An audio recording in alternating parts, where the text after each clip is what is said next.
Thank you for joining me. I'm Alex, and I want to talk about Grubhub.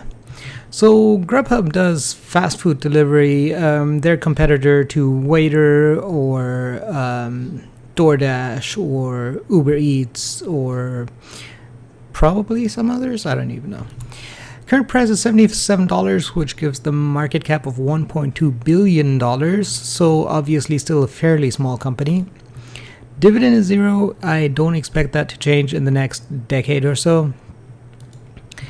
Revenue $1.3 billion, up 30%. Earnings negative $19 million, down from earnings of $78 million. So obviously not great at this point.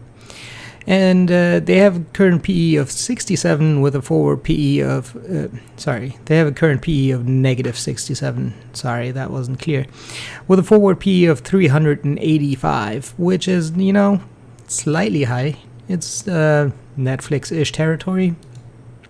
Total assets, $2.4 billion. Total liabilities, $881 million, which gives them a total stockholders' equity of $1.5 billion.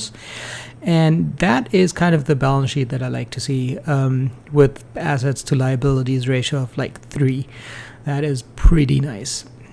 Obviously, the stockholders' equity is still pretty low, but it's more than the market cap, which is kind of weird. You would think it's worth buying the stock if the stockholders' equity is higher than the market cap, but anyway. So for a growth investor, we actually have decent growth here for once. Revenue growth of 30% is not bad. Earnings of negative $19 million at a market cap of $1.2 billion, I don't think is bad. I don't really think that it's significant in the long run. So it's almost balanced. And last year they had earnings of 78 million, and the forward PE is positive as well. So obviously pretty close to being profitable. And I don't really mind the negative earnings this year since they're pretty insignificant.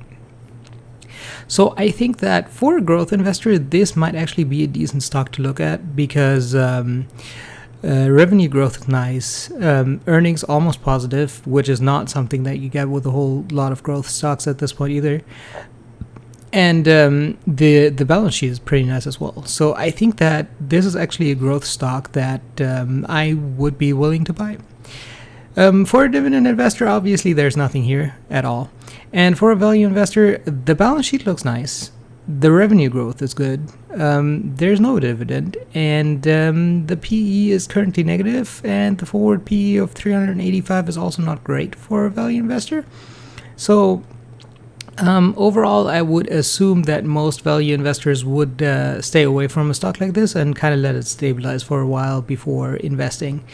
So I think that only growth investors might be interested in this stock, but for that, I think it's actually a really nice stock.